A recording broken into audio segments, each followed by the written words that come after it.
지난해 특별 새벽기도회 조식 준비 때문에 아주 늦은 시간에 현대백화점을 한번 방문한 적이 있습니다. 언젠가 한번 그걸 뭐라고 하죠? 이렇게 김밥 이렇게 큰 거, 1인용으로 된 거 한번 드린 적이 있죠.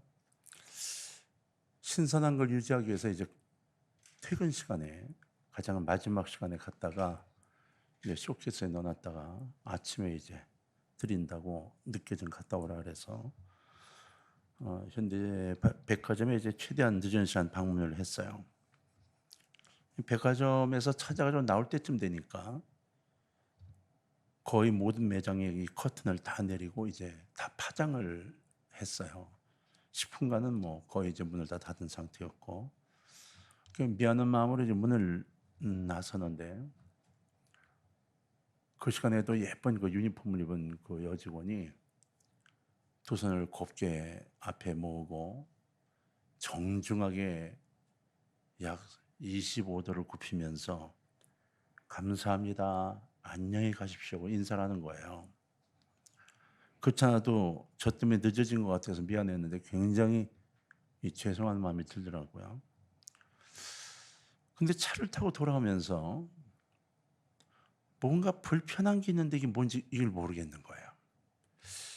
지금 다녀오면서 뭔가 불편한 게 있는데 이게 뭐지? 뭐가 이게 불편하지? 이게 뭐가 마음에 쓰인 뭐가 있는데 뭐지? 그럼 차를 계속 몰고 오다가 언뜻 생각이 났어요. 마지막 인사하던 그분 마스크를 쓴 그 얼굴이 떠올랐어요. 그리고 갑자기 알았어요. 아, 그렇게 두 손을 모고 정중하게 인사를 했는데 얼굴에 미소가 없었네. 얼굴이 굳어 있었던 거예요. 마스크 속에 있는 얼굴이 어떤 얼굴인지 모르겠지만 눈가라든가 얼굴 표정이 전혀 감사하지 않은 모습의 인사였던 게 머리에 박힌 거예요. 감사한 마음이 전혀 없었던 거죠. 굉장히 피곤한 상태였던 것 같아요. 그러니까 빨리 문을 닫고 집에 가서 쉬었으면 좋겠는데 마지막 손님들이 아직 다 안 나간 거예요. 다 나가야, 그리고 이제 사인이 와야 이제 옷을 갈아입고 퇴근을 하게 되는데 마지막 남은 그 시간이 피곤하고 힘드니까 인사는 해야 하니까 감사합니다 인사는 했는데 이게 전혀 감사한 마음이 없는 감사합니다였던 거죠. 갑자기 그게 탁 떠오르니까 너무 안타까운 거예요. 먹고 사는 게 참 힘들구나. 진짜 힘들다. 그럼 돌아오면서 곰곰이 생각을 하다가 제가 평소에 하던 대로 하나가 연결을 지으면서 등골이 오싹해졌어요. 하나님은 내가 드리는 감사를 어떻게 받으실까? 혹시 지금 내 기분처럼 내가 드리는 감사에 안타까워하시거나 저 감사하는 것 저거 식상하게 또 하네. 그냥 지나가시는 건 아닌가? 그리고 내가 하는 감사를 들으시면서 뭐가 이렇게 기분이 안 좋지? 뭐가 이렇게 불편하지? 제가 감사를 하는데 계속 감사하다고 말하고 감사하는데 뭐 이게 불편하지? 하나님이 이루고 계시는 건 아닌가 하는 생각이 번쩍 든 거예요.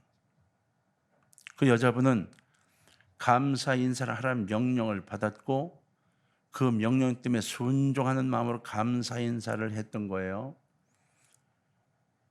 그리고 이 감사 인사를 하는 걸로 먹고 사는 거예요. 한 달 월급을 받죠.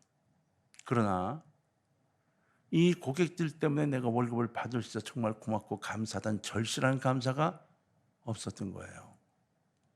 있었더라도 맨 마지막 시간 너무 피곤하니까 그 감사가 감춰졌을지도 모르죠. 우리 그리스도인들도 범사에 감사하는 명령을 받았어요. 그것도 범사에라고 어느 분야까지 지적을 해 주셨어요. 우리가 드리는 감사가 정말 감사한 마음으로 감사를 드리고 있는지를 한번 생각해 봤으면 좋겠다는 생각이 들었어요. 강요된 감사, 형식적으로 드리는 감사, 감사를 위한 감사가 아니라 참된 감사를 드려야 하겠다는 거죠. 부부 사이에 선물을 뭐 하나 한다고 하십시다. 느낌이 있잖아요. 그죠? 별말 없이 툭 던져놓는 선물, 얼마짜리 안 되더라도 그 마음이 느껴져서 고마운 선물이 있고, 아주 비싼 선물을 하는데도 전혀 고맙지 않은 선물이 있어요. 내가 변변하지 못하게 길거리에서 뜯어놓은 꽃 몇 송이를 건네줬는데도 정말로 감사해야 하는 아내나 남편을 보는 경우가 있고, 내가 만들어준 반찬 몇 가지 이건 먹으면서 고마운 마음으로 정말 당신에게 정말 맛있어 하는 그 감사 인사를 들을 때도 있어요. 그러나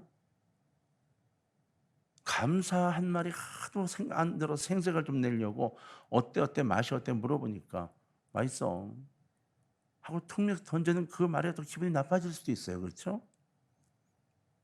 우리는 우리가 살아가는 삶 속에서 진정한 감사가 무엇인가를 느끼고 살아가요. 그런데 하나님과 나의 관계 속에서 하나님 우리에게 명령하셨어요.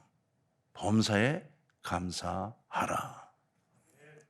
근데 정말 요만한 것들이 없던 이 감사해서 하나님 정말 고맙고 감사해요 라고 감사하는 감사가 우리 삶 속에 얼마나 있느냐는 것이죠.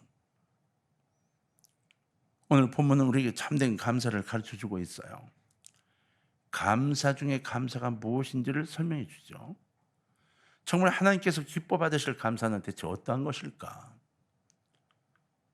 첫 번째는 마음에서 우러나오는 중심을 다하는 감사다, 이렇게 설명하는 거예요.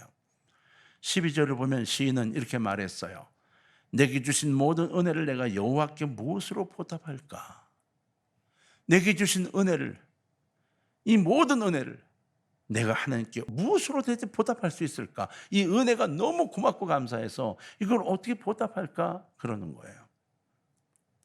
제가요, 우리 어릴 때는 어버이날, 우리는 어머니날이었어요. 우리 때는 이거 가지고 나이를 대강 안 돼요. 어머니날인지 어버이날인지. 우리는 어머니날이었어요. 그래서 아버지들은 참 비참한 인생을 사셨어요. 아버지 날도 없어서. 태국은 아버지 날이 있다는 것 같아요. 어머니 날이 없고. 어머니 날도 있나? 태국에? 우리나라는 어머니 날밖에 없었어요. 그 나실 때 괴로움 맨날 그거 노래 불러요. 그 운동장에 그만한 애들이 다 모여가지고 두손 이렇게 모으고 딱 모여가지고 엄마 아버지는 아무도 안 계시는데 거기서 나실 때 그거 불렀어요. 처음에는 그 노래 안 부르고 1학년 2학년 때는 높고 귀한 그 노래 아세요? 그 찬송에 있는 그 노래 불렀어요. 그러다가 그게 찬송가에 있는 거라고 어느 쪽에서 반대해가지고 나실 때 이걸로 바뀌었어요. 열심히 불렀어요. 열심히 불러서 어머니 날 어머니 뭐 해드린다고 뭐 이러고 막 학교에서 선생님이 이제 막 어머니가 우리를 위해서 뭐 나실 때 얼마나 힘드셨는가도 이야기해 주시고 뭐 매년 이제 선생님이 바뀌니까 이야기를 해 주시는 거예요. 기억이 나는 친구가 하나 있어요. 3학년 때인가 반에서 이제 선생님이 설명을 막 하시면서 어머니한테 이것도 이제 엄마라고 했죠. 엄마한테 여러분 선물을 뭐 하나 할 돈이 없으면 오늘 집에 가서 엄마한테 고맙습니다. 뭐가? 그러면 낳아주셔서 고맙습니다. 이렇게라도 이야기를 하라고 선생님 가르쳐 주셨어요. 그러면 전체 우리 반 아이들이 좀 80명이 넘었는데 그 아이들 다 일어나가지고 그거를 엄마 낳아주셔서 고맙습니다. 이거를 10번인가를 했어요. 다. 우리 때만 해도 똑똑한 애들이 많았지만 코치즈 흔한 애들이 3학년 때도 있어가지고 그걸 10번이나 다 같이 외웠어요. 저는 코 안 흘렸어요, 3학년 때. 어쨌든 그래가지고 그걸 다 외우고 나오는데 친구 아이 하나가 막 뭐 툴툴거리는 거예요. 그래서 왜? 그랬더니 엄마 뭐 어쩌고저쩌고 막 그러는 거야. 근데 엄마한테 막 안 좋은 소리를 막 하는 거예요. 그래서 제가 왜 그러냐고, 엄마 얼마나 고맙냐 했더니 걔가 안 고맙대요. 아니 엄마가 왜 안 고마워? 엄마 낳아주시고 밥도 해주시고 그랬더니 걔가 뭐랬냐면 이러는 거예요. 우리 엄마는 그런 거 아무것도 안 해. 이러는 거예요. 지금 긴 이야기는 할 수 없지만 걔는 엄마가 일 나가시면서 아침 일찍 나가시고 늦게 들어오셨는데 자기 누나가 자기 밥을 이제 해주고 먹게 차려주고 그걸 먹고 뭐 이러면서 집에서 그냥 하루 종일 눈하고 지낸 거였죠, 계속. 그러니까 엄마가 이제 집에 들어오시면 하는 거는 하나밖에 없는 거예요. 청소 안 했니, 뭐 안 했니 하고 누나 때리고 자기 야단치는 거. 얘는 엄마가 싫어요. 엄마가 미워요.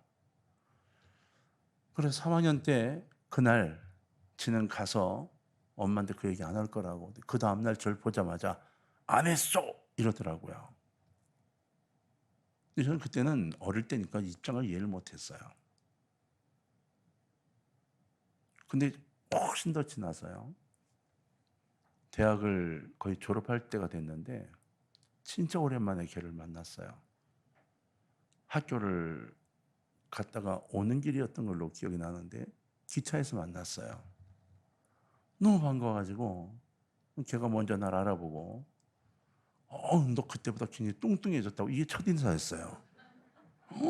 그때보다 왜 이렇게 뚱뚱해졌어? 이게 첫인사였어요. 얼마나 창피한지. 응? 지금보다 훨씬 날씬했는데도. 그리고는 이제 이야기를 시작해서 했는데 지금 자기는 군대 먼저 갔다 왔다는 거예요. 군대 갔다 오고 지금 학교 다닌다고 설명하며 쭉 하면서 이런 이야기를 하는 거예요. 엄마가 너무 고생하셔서 이 관절이 좀 안 좋으셔.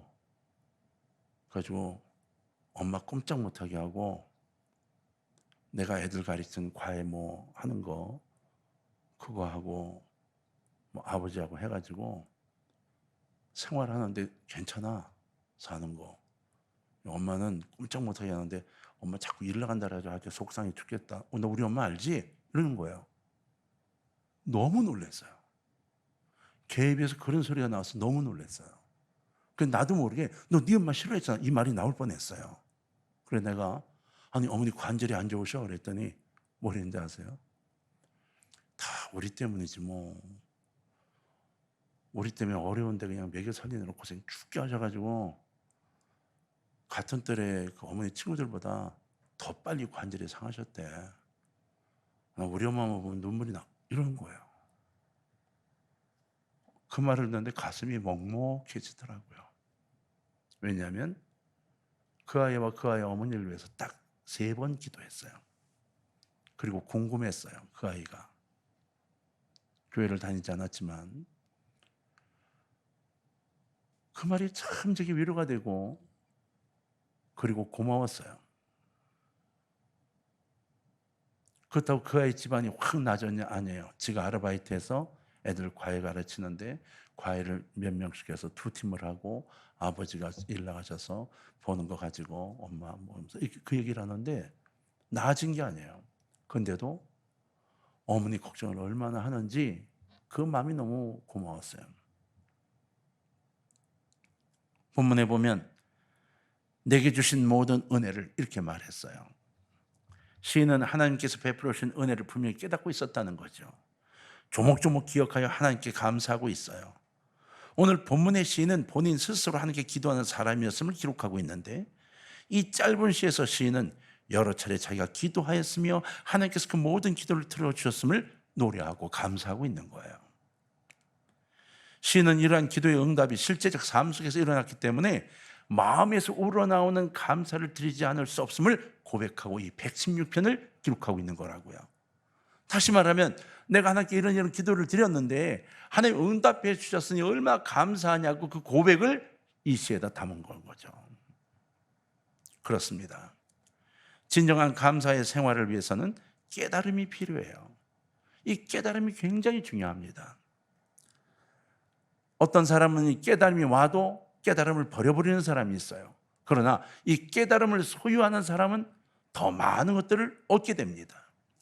오늘 여러분 이 말씀, 오늘 이 주일 말씀을 제발 귀를 기울이고 여러분 걸 만드시기를 바랍니다. 여러분 이걸 깨달으셔야 됩니다. 하나님이 내게 누구이신가? 대체 하나님은 내게 누구이신가? 하나님께서 내게 베풀으신 은혜는 어떤 것들인가? 하나님께서 나를 위해 무엇을 지금 하고 계신가? 이걸 깨달아 보세요. 깨달아 보면 정말로 마음속에 우러나온 감사가 나도 모르겠어, 그렇죠? 오르게 됩니다. 그러나 이 감사를 놓쳐버리면 그 다음에는 좌절과 아픔들이 밀려 들어오면서 사단의 음성이 먼저 귀를 치게 돼 있어요. 사랑하는 성도님들, 하나님께서 우리의 기도를 듣고 계심을 꼭 기억하시기를 바랍니다. 그리고 응답해 주심을 꼭 기억해야 합니다. 우리 그리스도인들은 하나님께서 내 기도를 들으셨고 내 기도에 이렇게 응답하셨다는 체험을 가지고 있는 사람들이에요. 그래서 기독교인이에요. 나는 이런 기도의 응답을 받았어요 라고 확실하게 말할 수 있는 사람들이고, 기도 응답에 대해서는 어쨌든 조금이라도 간증거리가 있는 사람들이 기독교인이에요. 그렇죠? 우리 중에 누구도 기도 응답을 받아본 적이 없어요? 그런 사람 거의 없을 겁니다. 그럼 하나 물읍시다. 그 기도 응답에 대해서 절실하게 감사해 본 적이 있느냐는 거예요. 그렇게 받은 기도 응답에 대해서 절실하게 고마워해 본 적이 있느냐는 거예요. 자식들이 부모에게 별말 아닌 것처럼 슬쩍 지나가지만 그 감사함이 느껴질 때 마음이 찡하지 않아요? 우리 하나님의 마음도 똑같은 거예요. 이런 구체적인 응답의 체험으로 하나님께 감사할 때 그 감사가 진정한 감사가 될 수 있는 거죠. 바로 이런 체험을 통해서 마음에 깊이 우러나오는 진심 어린 감사야말로 하나님께서 듣고 싶어 하시고 듣기를 기다리시는 감사 중에 감사인 것입니다. 사랑하는 성도님들, 이 주님께서 우러나는 감사가 여러분 속에 있도록 정리를 좀 하시기를 바랍니다. 내 마음에 감사할 마음을 닫아버리고 감사한 마음이 우러날 때도 덮어버리고 더 다른 것, 더 많은 걸 줘봐, 더 많은 걸 줘봐 라고 요청하면 감사한 일은 생기지 않습니다. 두 번째는 환난 중에 드리는 감사예요. 오늘 본문의 시인은 정말 환난을 심하게 겪고 있었습니다. 3절을 보면 사망의 줄에 나를 두르고 스월의 고통이 내게 이름으로 내가 환난과 슬픔을 만났을 때 이렇게 돼 있어요. 얼마나 힘든 일을 많이 겪었냐면 사망의 줄이 나를 둘렀대요. 지옥의 고통이 내게 이르러서 내가 환난과 슬픔을 만났대요. 이 정도로 힘들고 어려웠대요. 8절에서는 주께서 내 영혼을 사망해서 내 눈을 눈물에서 내 발을 넘어지면서 건지셨나이다 그랬어요. 그러니까 영혼을 사망해서 눈물에서 발이 넘어짐이 이게 지속되어 온 거예요. 여기서 건짐을 주신 것을 감사하고 있는 거니까 그 일이 지속되어 온 거예요. 10절을 보면 내가 크게 고통을 당하였다고 말할 때에도 나는 믿었도다 이렇게 돼 있어요. 크게 고통을 당하였다고 말할 때도 너무 힘들어서 야 내가 너무 큰 고통을 겪고 있구나 라고 말할 때에도 나는 믿었다 이렇게 말했어요. 그러니까 굉장히 많은 어려움과 아픔과 좌절과 이걸 겪으며 지낸 사람인 거예요. 이 시인은 정말 큰 시련과 환난을 겪었음에도 불구하고 하나님께 감사를 드리고 있는 겁니다. 우리는 어떤가 보세요. 우리는 요만한 환난이 오고 요만한 어려움이 오면 투정과 불평과 이게 꽉 차 있지 않나요? 내 자식은 왜 이래? 왜 내가 하는 일은 이래? 왜 같은 교회 성도들인데 내가 맡은 일은 이래? 계속 뭔가 불만이 있지 않나요? 감사는 사라져버리고요. 그 이유가 무엇일까요? 내 중심의 신앙이 변하기 시작한 거예요. 하나님과의 만남에서 하나님께 감사할 수 있는 중심이 무너지기 시작한 겁니다. 실제로 우리가 감사할 조건이 있을 때 감사한 일이 그렇게 어렵지 않습니다. 그러나 우리가 살다 보면 감사할 수 없을 때가 훨씬 더 많습니다. 문제는 성경이 우리에게 그러한 때도 감사할 수 있어야 한다고 말씀하고 있다는 거예요. 원망과 불평이 터져 나올 때 어떻게 감사할 수 있느냐 하는 것이 문제의 핵심인 거예요. 이게 내 신앙의 방향이고 내 결단인 거예요. 유대 탈무드에 이런 이야기가 있어요. 랍비인 아키바라는 사람의 이야기인데, 이 사람이 개와 나귀와 함께 여행을 했어요. 밤중이 돼서 이 빈집을 찾아 들어가 램프를 켰습니다. 그리고 밖에 이제 그 개와 나귀를 묶어 놨죠. 그리고 이제 저녁에 밤에 잠들기 전에 뭘 좀 하려고 했더니 이런 바람이 갑자기 휘 불더니 램프불이 팍 꺼지는 거야. 그 램프불을 다시 켜려고 애를 썼는데 이게 안 켜지는 거예요. 에이, 할 수 없지 뭐. 램프를 포기했어요. 그러면 잠이 들었어요. 아침에 일어나 보니까 밖에 개하고 나귀가 없어진 거예요. 이게 뭐야? 어디 갔어? 보니까 맹수가 와서 물고 간 흔적이 있는데 핏자국이 꽉 있는 거예요. 대체 어느 놈의 맹수가 왔는지 모르지만 개하고 나귀를 물어간 거예요. 이게 얼마나 큰 맹수가 왔는지 짹소리도 못하고 물려간 거예요. 어쩌면 램프 꺼진 것만 해도 너무 마음이 안 좋은데 이제 개하고 나귀마저 너무 마음이 상해가지고 가까운 마을에 낙심의 마을로 찾아가서 먹을 거리 좀 찾고 그러려고 마을을 찾아갔어요. 마을 입구에 들어서 보니까 마을이 이상한 거예요. 들어가 보니까 바로 밤중에 도적대가 와서 그 마을을 쑥대밭을 만들었는데 거의 모든 사람이 다 죽은 거예요. 그때서야 한 거예요. 개나 나귀가 그냥 있어가지고 푸릉대거나 이 마을에서 사람이 죽을 때 엉엉 짖었으면 나도 죽은 거였어요. 램프불이 켜져 있었으면 나도 죽은 거였어요. 탈무드에 이렇게 기록되어 있어요. 아키바는 그제야 감사했다. 램프가 안 꺼졌다면, 개나 나귀가 먼저 맹수에게 물려가지 않았다면 나도 도적들에게 죽었을 텐데 화가 복이 되었구나. 이렇게 이야기했다는 거죠. 탈무드의 이야기예요. 그렇습니다. 우리가 환난 중에 감사하지 못하는 이유는 바로 이거예요. 첫 번째, 현재의 상황만 보기 때문이에요. 지금 상황만 봅니다. 이전에 주어진 축복도 바라보지 않습니다. 지금만 봅니다. 그래서 이 아내를 만나게 해줄 때, 오, 하나님 이런 아내를 만나다니요 감사합니다 했던 그 감사는 다 사라져버리고, 용돈 던지는 이런 에피네를 만나게 하다니 불평 불만만 자꾸 만들어가는 거예요. 지금 이것만 보는 거예요. 아내가 지금 용돈을 적게 주는 이유는 어떻게든 모아서 나중에 집이라도 사고 나중에 자리를 좀 하려고 애쓰고 있는 그것을 모르는 거예요. 내게 용돈만 주지 않는 것만 기억하고 툴툴대고 있는 거예요. 그러다가 나중에 집을 뜩 사게 되거나 어떤 큰 일이 있을 때 문제 해결할 때 어떻게 해? 그때 이러저러 해서 아이고 할렐루야, 그때 가서야 감사할 수밖에 없는 것은 신앙의 눈이 적은 거예요.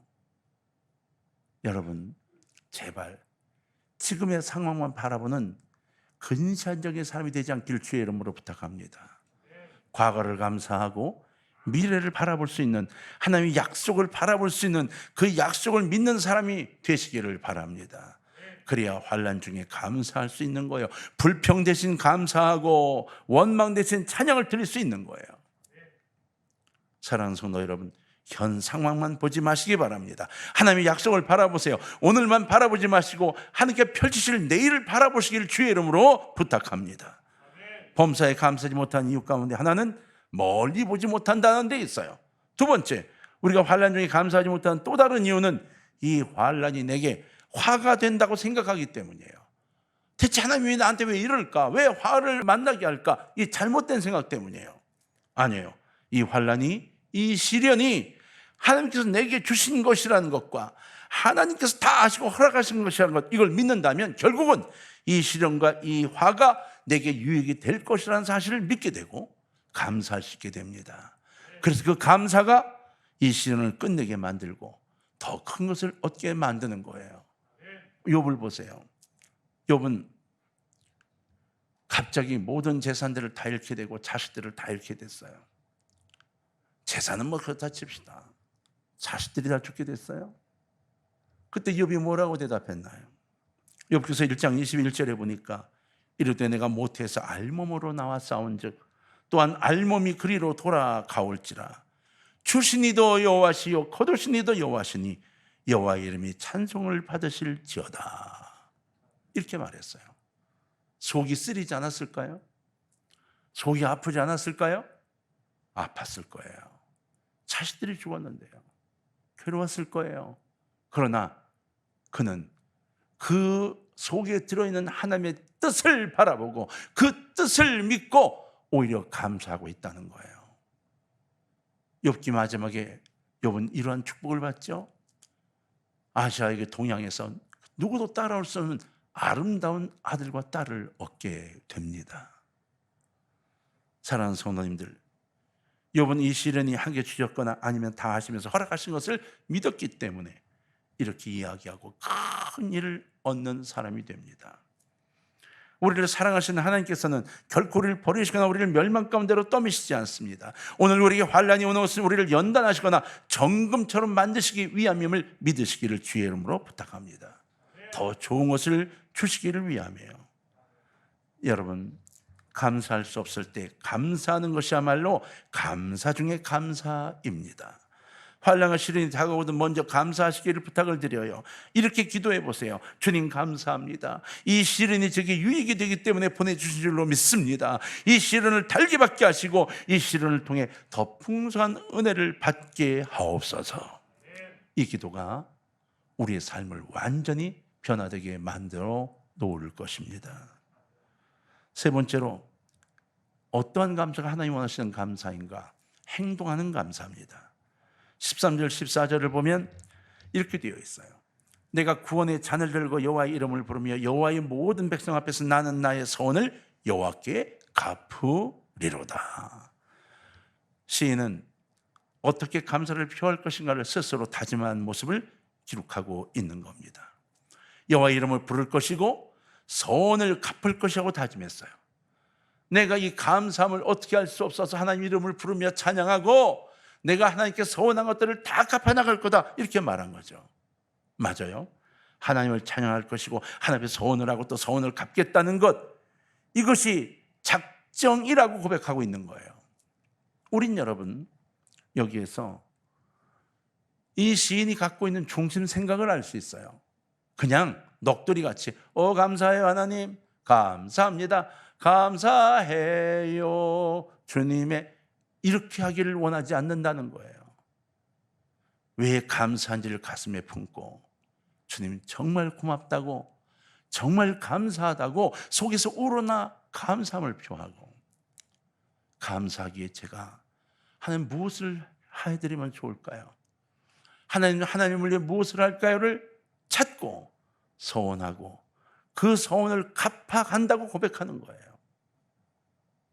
우리 이 시대로 말하면 행함으로 감사를 갚아가야 한다고 이야기하고 있다는 것입니다. 감사는 표현해야만 합니다. 행함으로 드러나야 합니다. 단지 감사합니다는 말로만 그쳐서는 안 됩니다. 깊은 깨달음을 우리의 마음을 다해 우리의 몸으로 표현해야 하는 것입니다. 우리의 삶 속에서 나타나야 합니다. 그러기 위해서 주님 앞에서 결단을 해야만 하죠.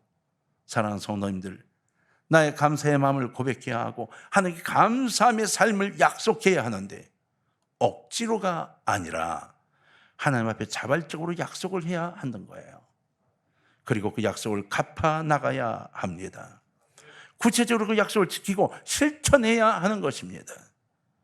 8월과 징검다리 특별 새벽기도를 마무리하며 여러분 모두의 마음속 깊이에서 우러나오는 감사가 여러분의 삶 속에서 무럭무럭 자라나기를 부탁드리고, 여러분 모두가 환난이 와도 환난을 계획하신 하나님의 뜻을 헤아려 감사할 줄 아는 차원 높은 신앙이 오늘 여러분 속에 세워지기를 주의 이름으로 부탁을 드립니다.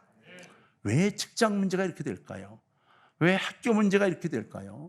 왜 내 앞길이 이렇게 될까요? 걱정되시나요? 걱정이 안 될 수가 있나요?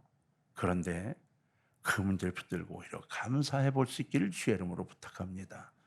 오늘 새벽에도 말씀드렸지만 감사는 어려울 때 찾아내는 것이고 그 어려울 때 찾아낸 걸 감사할 때 더 놀라운 축복과 권능이 나타납니다.